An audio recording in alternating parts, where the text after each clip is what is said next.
Hello ಸ್ನೇಹಿತರೆ, ಮತ್ತೊಂದು ವಿಡಿಯೋಗೆ ಸ್ವಾಗತ. ಇವತ್ತಿನ ವಿಡಿಯೋದಲ್ಲಿ ITBPಯಲ್ಲಿ ಗ್ರೂಪ್ ಸಿ ವೃಂದದ ಹುದ್ದೆಗಳನ್ನು ಕರೆದಿರ್ತಾರೆ.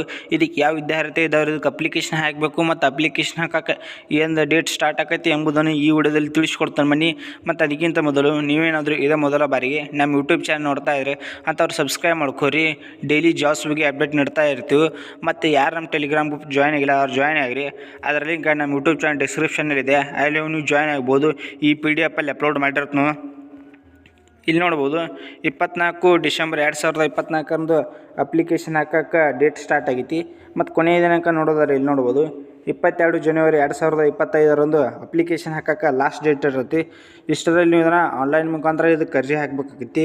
ಮತ್ತು ಹುದ್ದೆಗಳು ನೋಡ್ಬೋದು ಇಲ್ಲಿ ಹೆಡ್ ಕಾನ್ಸ್ಟೇಬಲ್ ಮತ್ತು ಕಾನ್ಸ್ಟೇಬಲ್ ಅಂತ ಹುದ್ದೆಗಳನ್ನು ಕರೆದಿರ್ತಾರೆ. ಮತ್ತು ಇದಕ್ಕೆ ಸ್ಯಾಲ್ರಿ ನೋಡೋದಾದರೆ ಮಂತ್ಲಿ ಎಷ್ಟು ಸ್ಯಾಲ್ರಿ ಸಿಗ್ಬೋದು ಅಂತ ನೋಡೋದಾರೆ ಇಲ್ಲಿ ನೋಡ್ಬೋದು. ಇಲ್ಲಿ 25,500ರಿಂದ 81,100 ನಿಮಗೆ ಸ್ಯಾಲ್ರಿ ಸಿಗ್ತೈತಿ. ಮತ್ತು ಅದೇ ರೀತಿಯಾಗಿ ಇಲ್ಲಿ ನೋಡ್ಬೋದು ಕ್ಯಾಟಗರಿ ವೈಸ್ ವೇಕೆನ್ಸೀಸ್ ನೋಡೋದಾರೆ ಇಲ್ಲಿ ನೋಡ್ಬೋದು. ಹೆಡ್ ಕಾನ್ಸ್ಟೇಬಲ್ನ ಟೋಟಲಾಗಿ 7 ಹುದ್ದೆಗಳು ಇರ್ತಾವೆ. ಅದೇ ರೀತಿ ಕಾನ್ಸ್ಟೇಬಲ್ನಲ್ಲಿ 44 ಹುದ್ದೆಗಳು ಇರ್ತವೆ. ಮತ್ತು ಹೆಡ್ ಕಾನ್ಸ್ಟೇಬಲ್ನಲ್ಲಿ ನೋಡ್ಬೋದು ಇಲ್ಲಿ URಲ್ಲಿ 2 ಹುದ್ದೆಗಳು. SCಯಲ್ಲಿ ಯಾವುದೇ ರೀತಿಯಾಗಿ ಹುದ್ದೆಗಳನ್ನು ಕರೆದಿಲ್ಲ. ಇಲ್ಲಿ ಖಾಲಿ ಪೋಸ್ಟ್ ಇರ್ತಾವೆ. ಮತ್ತು STಯಲ್ಲಿ 3 ಹುದ್ದೆಗಳು, OBCಯಲ್ಲಿ 1 ಹುದ್ದೆ ಮತ್ತು EWSನಲ್ಲಿ 1 ಹುದ್ದೆ. ಈ ರೀತಿಯಾಗಿ ಟೋಟಲ್ 7 ಹುದ್ದೆಗಳನ್ನು ಕರೆದಿರ್ತಾರೆ. ಅದೇ ರೀತಿಯಾಗಿ ಕಾನ್ಸ್ಟೇಬಲ್ ನೋಡ್ಕೋಬೋದು. URಲ್ಲಿ 17 ಹುದ್ದೆಗಳು. ಅದೇ ರೀತಿಯಾಗಿ SCಯಲ್ಲಿ 7 ಹುದ್ದೆಗಳನ್ನು ಕರೆದಿರ್ತಾರೆ. ಮತ್ತು STಯಲ್ಲಿ 7 ಹುದ್ದೆಗಳನ್ನು ಕರೆದಿರ್ತಾರೆ. ಮತ್ತು OBCಯಲ್ಲಿ ಕೂಡ 7 ಹುದ್ದೆಗಳನ್ನು ಕರೆದಿರ್ತಾರೆ. EWSನಲ್ಲಿ 6 ಹುದ್ದೆಗಳನ್ನು ಕರೆದಿರ್ತಾರೆ. ಟೋಟಲಾಗಿ 44 ಹುದ್ದೆಗಳನ್ನು ಕರೆದಿರ್ತಾರೆ. ಮತ್ತು ನೀವು ಇದನ್ನು ಆನ್ಲೈನ್ ಮುಖಾಂತರ ಇದಕ್ಕೆ ಅರ್ಜಿ ಹಾಕಬೇಕಾಗತ್ತೆ. ಇಲ್ಲಿ ನೋಡ್ಬೋದು ಈ ವೆಬ್ಸೈಟ್ ಮುಖಾಂತರ https://recruitment.itbppolice.in ಈ ವೆಬ್ಸೈಟ್ ಮುಖಾಂತರ ನೀವು ಇದನ್ನು ಆನ್ಲೈನ್ ಮುಖಾಂತರ ಇದಕ್ಕೆ ಅರ್ಜಿ ಹಾಕಬೇಕಾಗತ್ತೆ.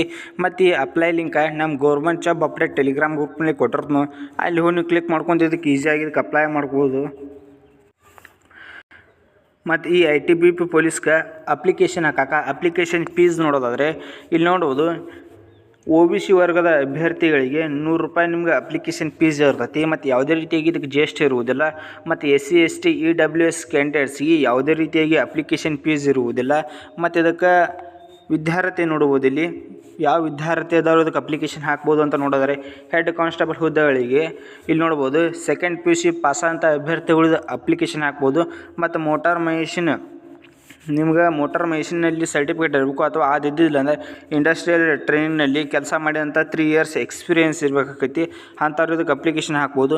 ಮತ್ತು ಕಾನ್ಸ್ಟೇಬಲ್ ಹುದ್ದೆಗಳಿಗೆ ನೋಡೋದಾದರೆ ಇಲ್ಲಿ ನೋಡ್ಬೋದು ಇದಕ್ಕೆ ಜಸ್ಟ್ 10th ಪಾಸ್ ಆದವರು ಇದಕ್ಕೆ ಅಪ್ಲಿಕೇಶನ್ ಹಾಕ್ಬೋದು. ಮತ್ತು 3 ಇಯರ್ಸ್ ಎಕ್ಸ್ಪೀರಿಯೆನ್ಸ್ ಇರಬೇಕಾಗೈತಿ. ಮತ್ತು ಇಂಡಸ್ಟ್ರಿಯಲ್ ಟ್ರೈನಿಂಗ್ ಸರ್ಟಿಫಿಕೇಟ್ ಇರಬೇಕಾಗೈತಿ. ಅಂಥವ್ರು ಇದಕ್ಕೆ ಅಪ್ಲಿಕೇಶನ್ ಹಾಕ್ಬೋದು. ಮತ್ತು ಇದಕ್ಕೆ ವಯಸ್ಸು ನೋಡ್ಬೋದು. ಇಲ್ಲಿ ಹೆಡ್ ಕಾನ್ಸ್ಟೇಬಲ್ ಹುದ್ದೆಗಳಿಗೆ ಕನಿಷ್ಠ 18 ವರ್ಷ ಮತ್ತು ಗರಿಷ್ಠ 25 ವರ್ಷ ಇರ್ತೈತಿ. ಮತ್ತು SC STದವರಿಗೆ 5 ವರ್ಷ ಏಜ್ ರಿಲ್ಯಾಕ್ಷನ್ ಇರ್ತೈತಿ. ಮತ್ತು OBC ವರ್ಗದ ಅಭ್ಯರ್ಥಿಗಳಿಗೆ 3 ವರ್ಷ ಏಜ್ ರಿಲ್ಯಾಕ್ಷನ್ ಇರ್ತೈತಿ. ಮತ್ತು ಕಾನ್ಸ್ಟೇಬಲ್ ಹುದ್ದೆಗಳು ನೋಡ್ಕೋಬೋದು. ಇಲ್ಲಿ ಕನಿಷ್ಠ 18 ಮತ್ತು ಗರಿಷ್ಠ 25 ವರ್ಷ ವಯಸ್ಸು ಇರ್ತೈತಿ. ಇದಕ್ಕೂ ಕೂಡ SC STದವ್ರಿಗೆ 5 ವರ್ಷ ಇರ್ತೈತಿ. ಮತ್ತು OBCದವ್ರಿಗೆ 3 ವರ್ಷ ವಯಸ್ಸಿನಲ್ಲಿ ಸಡಲಿಕೆ ಇರ್ತೈತಿ. ಯಾರು ಹಾಕ್ಬೇಕಂತಿದ್ದಾರಲ್ಲ ಅವ್ರು ಅದನ್ನ ಆನ್ಲೈನ್ ಮುಖಾಂತರ ಅರ್ಜಿ ಹಾಕಿರಿ. ಅದರ ಅಪ್ಲೈ ಲಿಂಕ್ ನಮ್ಮ ಗೌರ್ಮೆಂಟ್ ಜಾಬ್ ಅಪ್ಡೇಟ್ ಟೆಲಿಗ್ರಾಮ್ ಗ್ರೂಪಲ್ಲೇ ಕೊಟ್ಟಿರ್ತೀನಿ. ಅಲ್ಲಿ ನೀವು ಕ್ಲಿಕ್ ಮಾಡ್ಕೊಂಡು ಇದಕ್ಕೆ ಈಸಿಯಾಗಿ ಇದಕ್ಕೆ ಅಪ್ಲೈ ಮಾಡ್ಬೋದು.